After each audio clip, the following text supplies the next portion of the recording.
आइए सभी मिलकर के 3 बार ओम के लंबे उच्चारण के साथ उस परम पिता परमेश्वर का स्मरण करें।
सभी को सादर नमस्ते।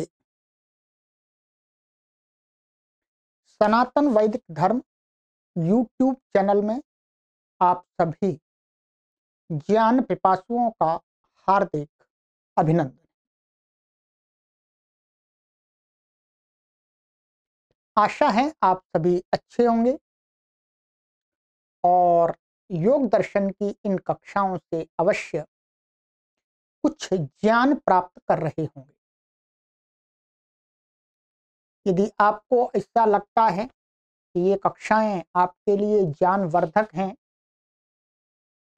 योग विद्या को समझने में परम सहयोगी हैं, महर्षि पतंजलि के द्वारा बताए गए योग दर्शन के अंदर जो योग के सिद्धांत हैं उनको आप आसानी से समझ पा रहे हैं, तो आपसे निवेदन किया जाता है, अपेक्षा की जाती है कि आप अपने मित्र गणों तक, अपने परिवार के लोगों तक, अपने सगे संबंधियों तक भी इन कक्षाओं को निस्वार्थ होकर के शेयर करें, जिससे उनको भी जीवन में इस योग विद्या के विषय में ज्ञान प्राप्त करने का अवसर प्राप्त हो। हमारा लक्ष्य है अधिक से अधिक लोग अपने गृह पर ही बैठे बैठे इस टेक्नोलॉजी के युग में जो हमारे प्राचीन ऋषि मुनियों की जो विद्या है उस विद्या को भी थोड़ा बहुत जान। चलिएगा मित्रों, आज हमारी यह कक्षा संख्या 5 है। 4 कक्षाएं अभी तक हमने आपको पढ़ा दी हैं। प्लेलिस्ट में कॉलम बना दिया गया है आप सभी के लिए योग दर्शन। उसी सीरीज में आपको सभी कक्षाएं मिलेंगी। हमारा ये समाधि पाद चल रहा है और 4 कक्षाएं हो गई हैं, आज है हमारी 5वीं कक्षा। अभी तक हमने आपको योग दर्शन के 2 सूत्र पढ़ा दिए। ठीक है, कितने सूत्र पढ़ा दिए हैं? 2 सूत्र पढ़ा दिए हैं।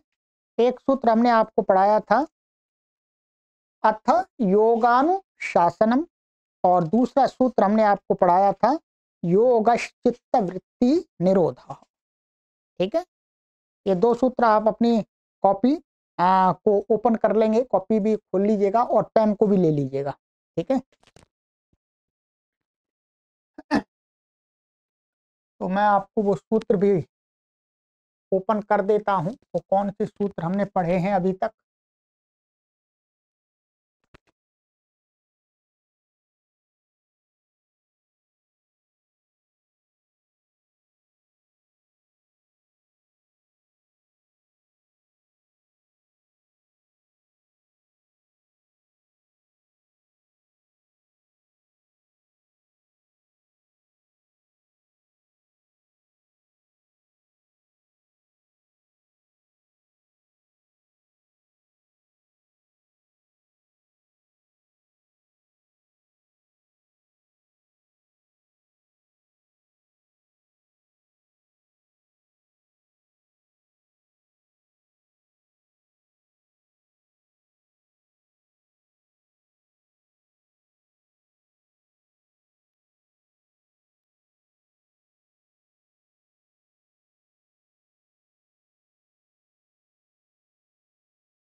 ये ठीक है, ये दो सूत्र। अथ योगानुशासनम योगश्चित्त वृत्ति निरोध, ये हमने काफी विस्तार से चर्चा कर ली थी। तो यहां पर ये आ गया था कि योगश्चित्त वृत्ति निरोधा, चित्त की जो वृत्तियां हैं अर्थात बुद्धि या मन की जो वृत्तियां हैं, जो उसका चिंतन रूपी जो विचार चलता है, उसके पूर्ण रूप से निरोध हो जाने पर, और निरोध हो जाने पर, निरोध मैंने आपको दो प्रकार का बता दिया था कि एक तो ये है कि अनेक वृत्तियों के अस्तित्व को रोक करके किसी एक प्रकार की वृत्ति को ही उत्पन्न होने देना, और एक निरोध था सभी प्रकार की वृत्तियों को रोक देना। उससे दो प्रकार की समाधि बताई थी आपको, जो एक का माने एक प्रकार की वृत्ति पर चित्त को रोक करके रखना, चित्त में ऐसा कहें, चित्त में एक प्रकार की वृत्ति ही लगातार चलती रहे, वो अवस्था कहलाई है यहाँ संप्रज्ञात समाधि। और चित्त में बिल्कुल विचार शून्य कर देना, वृत्ति शून्य कर देना, इस अवस्था को क्या कहा गया है? असंप्रज्ञात समाधि। अब ये पहले दो अवस्थाएं बता दी थी, चित्त की वृत्तियों के निरोध की दो अवस्थाएं बताई। तो उसमें जो बाद वाली अवस्था है, क्या बाद वाली अवस्था, कौन सी बाद वाली? जब चित्त विचारों से शून्य हो जाता, ये हमारा जो चित्त है, ध्यान रखें चित्त की कोई आकृति नहीं है कि वो गोल है या चौकोर है या लंबा है या ऐसा नहीं है। चित्त चित्त है, वो सूक्ष्म है, इन इंद्रियों से उसकी परिकल्पना नहीं की जा सकती, उसके आकार की। ठीक है, जैसे वायु के आकार की परिकल्पना की जा सकती है, नहीं की जा सकती, वैसे ही चित्त की भी कल्पना नहीं की जा सकती कि उसका आकार क्या है। तो जो चित्त है, तो कहते हैं पहले महर्षि पतंजलि जी अपने साधकों को स्पष्ट करना चाहते हैं, क्योंकि जो बाद वाली अवस्था है, ये बाद वाली अवस्था सर्वोच्च स्थिति वाली अवस्था है चित्त की। ये मैंने बताया था आपको कि एकदम चित्त को, अर्थात मैं जागृत अवस्था में हूं, ध्यान रखिएगा, मैं जागृत अवस्था में हूं और अपने चित्त को इस जागृत अवस्था में विचार शून्य कर दूं। रात्रि में सोते समय तो होता है विचार शून्य, परंतु इस जागृत अवस्था में भी अपने चित्त को मैं विचार शून्य कर दूं, ये क्या है? बहुत ही विशेष क्रियाओं के अभ्यास से उत्पन्न होने वाली स्थिति है कि मैं एकदम तटस्थ हो जाऊं, मैं कुछ भी ना सोचूं, ये भी मेरे अंदर विचार नहीं आना चाहिए कि मैं कुछ सोच रहा हूं और नहीं सोच रहा। ठीक है, कुछ भी नहीं, जीरो लेवल पर अपने चित्त को ला करके खड़ा कर दे। तो कहते हैं कि किसी साधक के मन में ये प्रश्न हो सकता है कि भाई चित्त है, जब लगातार किसी एक विषय की ही वृत्ति को लगातार उत्पन्न करते रहना, इस प्रकार का निरोध होता है, तो हमें क्या है? वो एक प्रकार का ज्ञान होगा।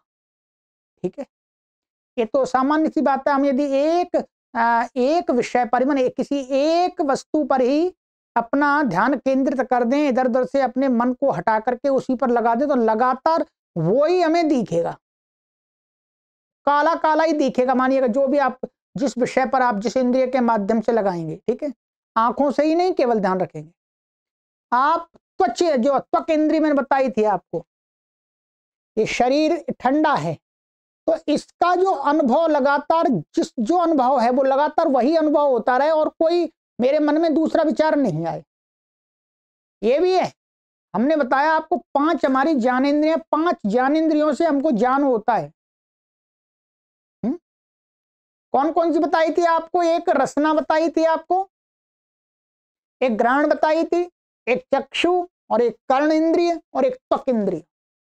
इन पांचों प्रकार की इंद्रियों में से किसी एक इंद्रिय से किसी एक ही विषय का लगातार उसकी कंटिन्यूटी चलती रहना, निरंतरता वही चीज आना, ये निरोध अवस्था प्रथम नंबर की निरोध अवस्था है। तो इसमें तो हम अनुभव कर सकते हैं कि भाई इस निरोध अवस्था में तो हमने चित्त की वृत्ति को जिस एक विषय पर रोक के रखा हुआ है उसी का हमको ज्ञान होगा। हमारा चित्त वास्तव में वैसा ही रहेगा, उस वृत्ति से ही युक्त रहेगा। ठीक है, ये तो परंतु अब किसी के मन में एक कह सकते हैं भाई ये तो ठीक है, मान लिया कि जब विचार शून्य चित्त हो जाता है तो फिर क्या स्थिति होती है, तब कौन सी घटना होगी, वो घटना को कैसे समझें, उसके लिए महर्षि पतंजलि जी आगामी सूत्र अवतरित कर रहे हैं, आगे सूत्र बता रहे हैं कि सूत्र मैं लिखा देता हूं आपको। तदा द्रष्टुः स्वरूपेवस्थानम। ठीक है, सूत्र लिख लीजिए। आइए,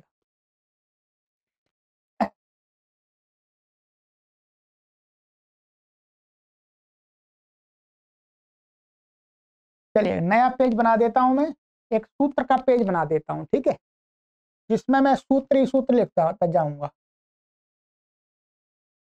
ये हो गया हमारा सूत्र। ठीक है, नंबर 1 था हमारा अथ योगानु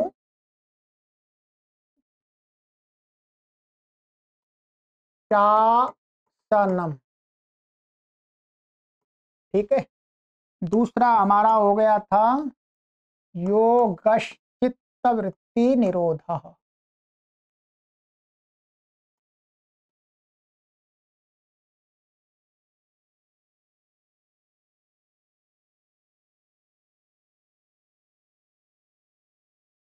ठीक है, अब तीसरा सूत्र है जो आज पढ़ने जा रहे हैं हम, वो है तदा द्रष्टुः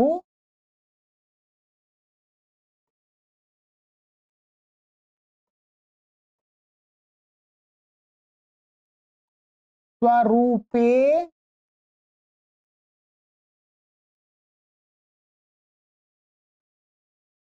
अवस्थानम।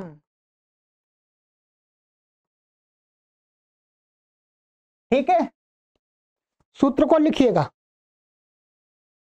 तदा द्रष्टुः स्वरूपे अवस्था, स्वरूपेवस्थानम। ठीक है, इसको जब हम अलग अलग समझेंगे तो यहां पर क्या है, ये दो शब्द हैं वास्तव में। इसको ऐसा आप देखेंगे, स्वरूपे प्लस अवस्थानम। कॉपी पर लिखिएगा। ठीक है, दो शब्द हैं। संस्कृत में इसमें नियम से क्या हो जाता है, ये एक शब्द बन जाता है। ठीक है, इसका बहुत ही मोटा सा और सरल सा और सीधा एकदम अर्थ है। ठीक, क्या कहते हैं कि जब चित्त वृत्ति शून्य हो जाता है तो आत्मा की जो स्थिति है वो क्या होती है, कहते हैं आत्मा तदा, तदा माने सभी वृत्तियों के रुक जाने पर, अर्थात असंप्रज्ञात समाधि की अवस्था में। बिल्कुल सरल है। द्रष्टु, द्रष्टु, द्रष्टु का अर्थ है यहां पर आत्मा का। क्या है, आत्मा का स्वरूपे अवस्थानम। आत्मा की अवस्थानम का अर्थ है स्थिति। क्या अर्थ है, स्थिति।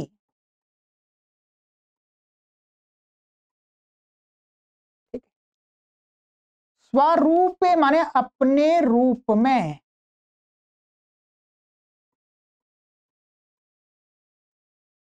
ठीक है, आपकी सरलता के लिए मैं लिख रहा हूं ये, ठीक है। क्या? तदा माने तब, ये भी लिख देता हूं, और क्या है, तब अर्थात चित्त में सभी वृत्तियां जब रुक जाती हैं, तब आत्मा का माने आत्मा का क्या होती है, आत्मा की कर सकते हैं हिंदी में ठीक है, आत्मा की अपने स्वरूप में स्थिति होती है। ये बताना चाह रहे हैं, अभी आगे सूत्र में बताएंगे, हम पढ़ेंगे कि आपको ये बता दिया था पहले वाले सूत्र में कि भाष्य के द्वारा मैंने बताया था कि जो आत्मा है वो कैसी बताई थी, चिति, चेतन मात्र है। और वो आत्मा कैसी है, अनंत है। ये इसी में भाष्य में आया था, ठीक है। आत्मा क्या है, अनंत है, और वो कैसी है, शुद्ध है, एकदम शुद्ध है। आत्मा मलिन नहीं है, आत्मा किसी भी प्रकार के दोष से ग्रस्त नहीं है।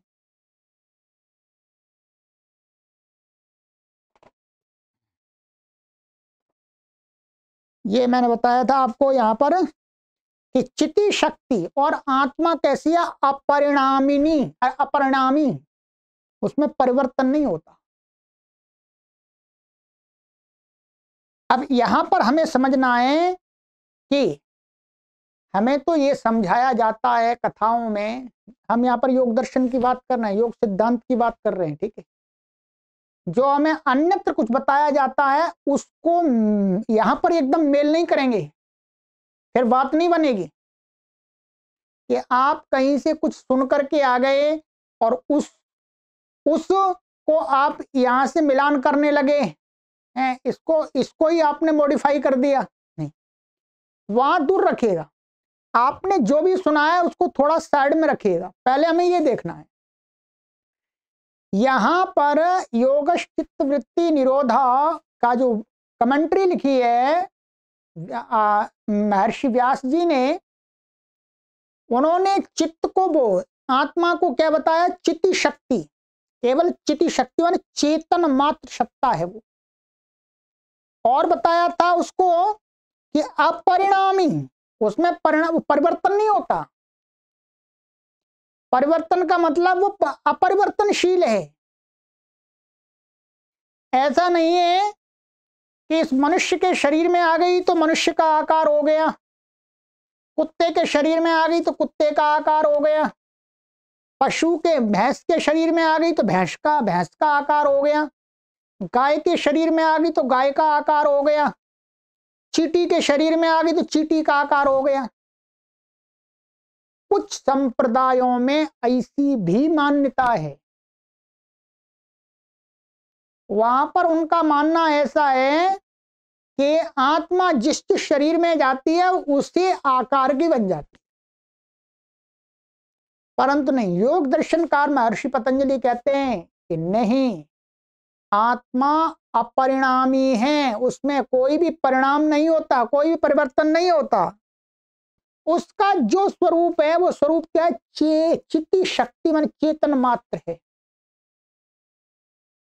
ठीक है, अब ये चेतन मात्र एकदम आपको ऐसे दिखाया नहीं जा सकता आंखों से, ये अनुभूति का विषय है, केवल हम थ्योरी को समझ रहे हैं। और कहा आगे, वहां कहा था ये शुद्ध है, एकदम शुद्धा, ये जो आत्मा शक्ति आत्मा है ये शुद्ध है एकदम, और अनंता ये अनंत है, इसका अंत नहीं है। इस प्रकार से तो अब हमें क्या लगता है, अभी हम जब सांसारिक जीवन जीते हैं तो उसमें क्या होता है, जैसे यहां पर चोट लग रही है तो दर्द हमको होता है, ऐसा लगता है कि आत्मा को कष्ट हो रहा है। अर्थात चोट लगने से पहले आत्मा एकदम सुखी थी और चोट लगने पर आत्मा दुखी हो गई। जवान बच्चेपन में आत्मा अबोध थी ठीक है, गहराई की बात है, इसको ऐसे नहीं लेंगे। और जवानी में आत्मा बलवान हो गई, अथवा बचपन में आत्मा निर्बल थी, असहाय थी, जवानी में आत्मा सबल हो गई, बुढ़ापे में आत्मा और ज्यादा निर्बल हो गई और ज्ञानी बन गई। नहीं, इनका कहना है कि आत्मा शुद्ध है, वो आत्मा कहीं पर भी है, चाहे वो बालक के शरीर में है, चाहे किसी भी शरीर में है, ध्यान रखें, किसी भी शरीर में है, चाहे वो पशुओं के शरीर में है, आत्मा तो शुद्ध ही। और वो आत्मा फिर हमको ऐसे कैसे लगता है कि भाई मैं दुखी हो गया, मैं सुखी हो गया, मैं मेरा हाथ कट गया, अरे मैं मर रहा हूं। तो कहते हैं ये क्या होता है, ये हमारी निरुद्धावस्था नहीं। जब हमारी वृत्तियां रुकी नहीं होती हैं, विषयों के साथ में मग्न रहती हैं, तब जो हमारा चित्त होता है, बुद्धि होती है, मन होता है, उसमें जिस जिस प्रकार की वृत्तियां उठती हैं, वो वृत्तियां आत्मा को वैसा ही प्रतिभाषित करती हैं। इसके लिए एक उदाहरण देते हैं हमारे दार्शनिक लोग के, स्फटिक मणि का उदाहरण देते हैं, शायद आपने नहीं देखी होगी, और पर उदाहरण इसका मिलता है। क्या एक स्फटिक मणि होती है, एकदम उसका अपना कोई रंग नहीं होता है, क्या अपना उसका कोई कलर नहीं होता है। तो कहते हैं कि उसके सामने, ये मानिएगा ये स्फटिक मणि है, माने आप दर्पण मान लीजिएगा, आप दर्पण के सामने जैसा कलर लाएंगे वैसा ही दर्पण बन जाएगा, मिरर। आप उसके सामने लाल लाल कोई वस्तु रख दीजिएगा, वो लाल दिखेगा आपको। ऐसी स्फटिक मणि और ज्यादा एकदम बिल्कुल वैसी की वैसी दिखाई देती है मिरर में, और उसमें तो रंग में थोड़ा डिफरेंस भी होगा, पर जो स्फटिक मणि होती है इतनी स्वच्छ होती है, एकदम साफ होती है कि उसके सामने कोई भी चीज लाते हैं वो उसी के कलर वाली दिखती है। स्फटिक मणि यदि बड़े आकार की है, उसके सामने आदमी खड़ा हो गया तो वो आदमी जैसी दिखती है। कोई हरे रंग का हमने उसके सामने कुछ वस्तु रख दी तो वो हरी दिखती है, लाल रख दी तो लाल दिखती है। तो कहते हैं कि ये जो हमें जो लगता है कि मैं दुखी हो गया, मैं मर रहा हूं, मैं बूढ़ा हो गया, मैं जवान हो गया जी, मैं ज्ञानी हो गया, मैं अज्ञानी हो गया, तो कहते हैं कि ये जो है, ये क्या चित्त के अंदर जो वृत्तियां बन रही हैं, चित्त अभी इतना प्रभावी है, चित्त की वृत्तियां रुकी नहीं है, इसलिए वो चित्त की वृत्तियां इतनी बलवान होती हैं कि वो आत्मा को अपना जैसा एकदम प्रभावित कर देती हैं। फिर भी आत्मा अशुद्ध नहीं होता, शुद्ध ही रहता है। जैसे ही चित्त की वृत्तियों को हम नष्ट करते हैं, आत्मा अपने स्वरूप में स्थित रहता है। तो ये कहते हैं यहां पर कि जब निरुद्ध अवस्था हो जाती है, तब वो आत्मा की स्थिति अपने रूप में हो जाती है, अर्थात आत्मा उस समय शुद्ध और पवित्र और अपरिणामी होता है।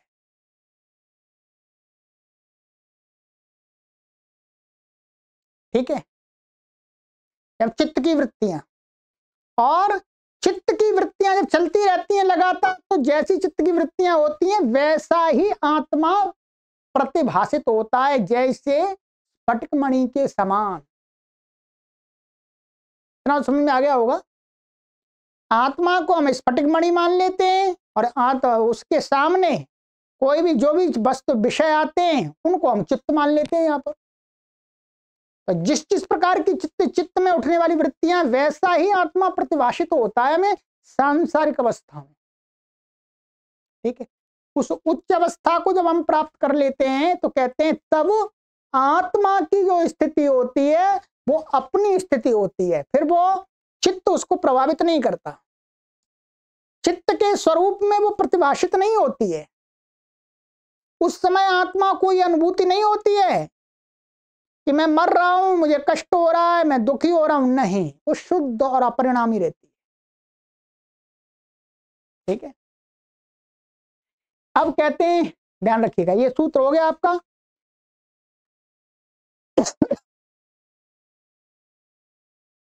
तो ये सरल शब्दों में मैंने आपको समझा दिया है। ये क्या है, जो असंप्रज्ञात समाधि में आत्मा की क्या स्थिति होती है, उस स्थिति का वर्णन करने वाला ये सूत्र है। ठीक है, अब ये स्थिति हमें वास्तव में इसका जो अनुभव होगा वो प्रैक्टिकल करेंगे तब होगा। ठीक है, शब्दों में जितना बताया जा सकता था उतना मैंने बता दिया। अब इसकी जो फीलिंग है वो फीलिंग प्रत्येक व्यक्ति को प्रैक्टिस करनी होगी, अपनी वृत्तियों को रोक करके एकदम चित्त को वृत्ति शून्य करना होगा, तभी वो फील होगी। उस शब्दों से मैं फील नहीं करा सकता, ना आप मुझे फील करा, ये समझ गए। ठीक है, चलिए, अब ये तो कौन सी स्थिति हो गई जी, चित्त की वृत्तियां जब पूरी तरह से रुक जाती। अब कहते हैं कि इसके अलावा, ठीक है, जब, जिसको व्युत्थान अवस्था बोलते हैं, क्या व्युत्थान में चित्त की वृत्तियां जिस समय उठ रही हैं, लगातार चित्त में विचार आते जा रहे हैं, यानी जो वस्तु जो विषय हमारे सामने आया उसके अकॉर्डिंग ही विचार आ रहे हैं, तो कहते हैं उस स्थिति में आत्मा की स्थिति कैसी होती है, तब आत्मा का स्वरूप क्या होता है उसको भी बता रहे हैं, जिसको हम सभी सामान्य लोग अनुभव करते। तो उसके लिए आगे सूत्र बता रहे हैं, वृत्ति सारूप्यमितरत्र, इसको भी लिखिएगा।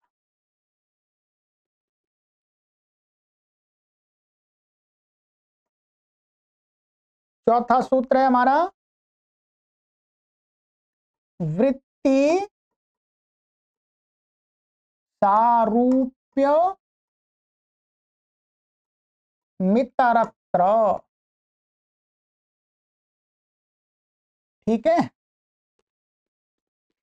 इसको तोड़ेंगे तो इसमें ऐसा होगा, वृत्ति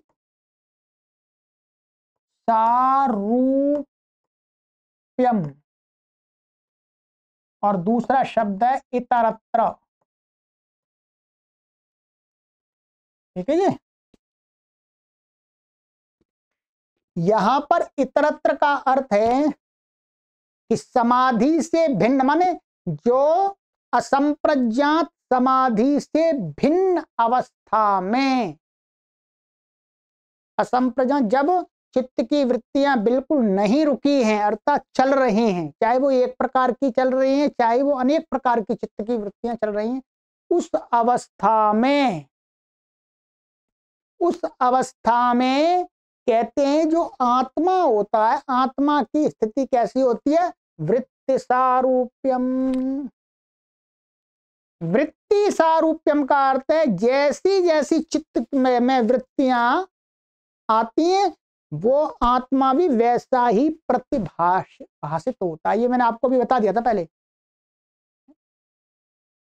ये क्या है, असंप्रज्ञात समाधि की अवस्था अथवा हमारे व्युत्थान वृत्तियों में, माने जब लगातार वृत्तियां उठ रही हैं भिन्न भिन्न प्रकार की, तो आत्मा भी वैसा ही लगता है।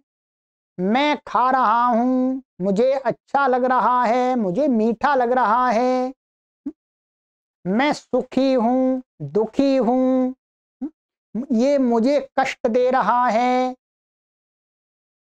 ये मुझे सता रहा है, इस प्रकार का आत्मा, माने ये सारी वृत्तियां कहां उठ रही हैं, चित्त में, परंतु चित्त और बुद्ध उस आत्मा में भेद नहीं कर पाते उस अवस्था में। तो आत्मा को ही वास्तव में ऐसा लगता है, मतलब वो जो आत्मा है वो क्या है, उससे प्रतिभाषित हो जाता है, जैसे स्फटिक मणि के समान।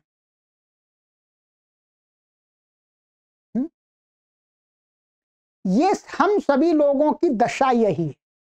हम भी आ रहे हैं उसमें, ध्यान रखेंगे क्या, हम भी आ रहे हैं क्या। ये जो चीज है ये केवल शब्दों के सिद्धांतों को जान लेने से उसकी अनुभूति नहीं होगी, ध्यान रखेंगे। हाँ, शब्दों के द्वारा सिद्धांतों को जान करके फिर हम प्रैक्टिस करेंगे, तब इसकी अनुभूति होगी।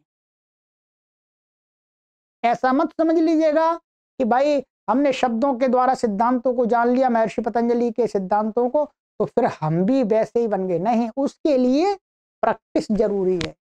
बिना प्रैक्टिस के केवल आपको मात्र इंफॉर्मेशन रहेगी, जानकारी, फीलिंग नहीं आएगी। फीलिंग के लिए तो हम सभी को प्रैक्टिस करनी, इसकी हम सभी को फीलिंग है।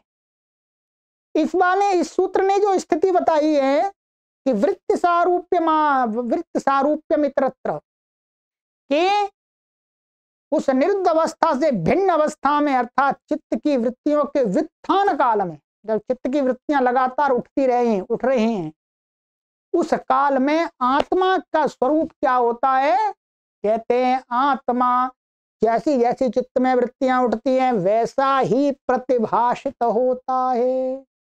इसलिए उस समय हम आत्मा और चित्त में भेद नहीं कर पाते हैं। आत्मा और चित्त में भेद नहीं कर पाते। हमारा घर नष्ट हो रहा होता है पर हमको ये लगता है कि हम ही नष्ट हो रहे हैं।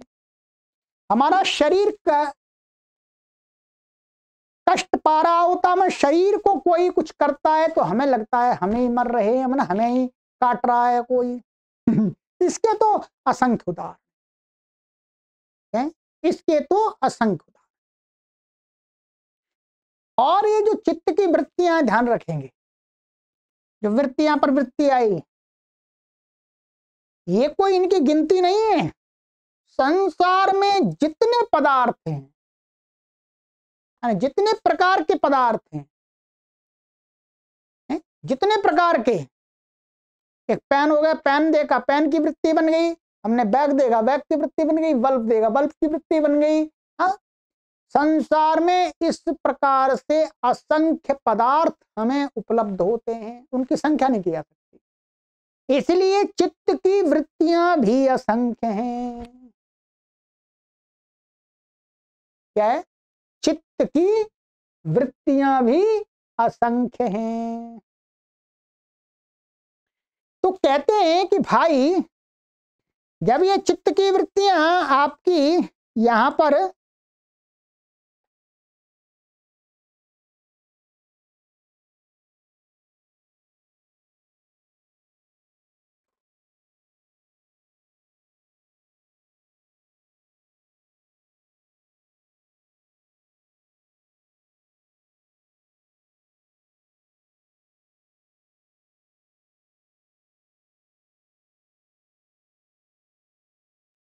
कि वो जो वृत्तियां हैं वो तो असंख्य हैं।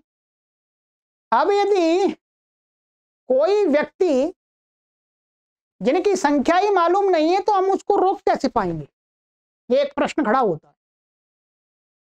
भाई हमको ये कैसे मालूम पड़ेगा कि चित्त की वृत्तियां तो संसार में जितने पदार्थ हैं, जितनी वस्तुएं उतने हैं, और कोई भी व्यक्ति सभी वस्तुओं को देख भी नहीं पाता है? भाई मैं यहाँ भारत देश के अंदर रहता हूं, पूरा जीवन अपना भारत देश के अंदर किसी एक क्षेत्र में निकाल दूंगा, परंतु जिन चीजों को मैं अपने जीवन में देख पाऊंगा, व्यवहार में ला पाऊंगा, उससे कई गुनी वस्तुएं तो मैं जान भी नहीं पाऊंगा। अमेरिका में है या भारत देश के अंदर अनेक, जिस क्षेत्र में मैं रहता हूं, जिस क्षेत्र में नहीं गया हूं, वहां पर हैं। तो कहते हैं चित्त की वृत्तियां तो भाई असंख्य हैं। तो अब ये कैसे मालूम पड़ेगा भाई कि सारी वृत्तियां रुक गई? भाई कोई गिनती हो वृत्तियों की तब तो हम उसको ठीक है 100 वृत्तियां हैं, माने 100 पदार्थ है, 100 वृत्तियां, चलो 1 2 3 4 करके रोक लिया, 100 पे समाप्त हो गया। पर जितने पदार्थ उतनी चित्त की वृत्तियां, माने उतने ही प्रकार के हमारे मन में वृत्तियां उत्पन्न हो जाती हैं। ठीक है, और वृत्ति वृत्ति से फिर संस्कार, संस्कार से वृत्ति, ये चक्र चलता है, ये बताएंगे आगे। ठीक है, तो इसके लिए आगे ये बताते हैं कि बात तो ये कठिन है कि भाई असंख्य वृत्तियों को रोकने चलेंगे तो रुकेंगी कैसे, कहां पर उनका अंत होगा? भाई अंत कहां होगा? असंख्य का तो कोई अंत हो ही नहीं सकता।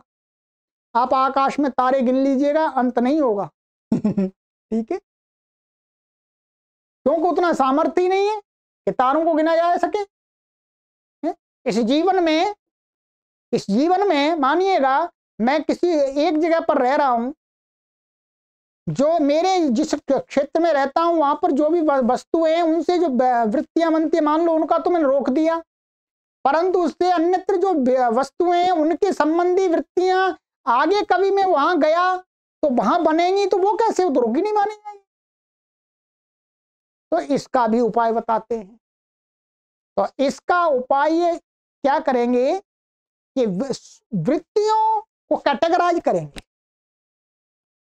माने उन असंख्य वृत्तियों को कुछ थोड़ी सी मात्रा के विभागों में बांटें।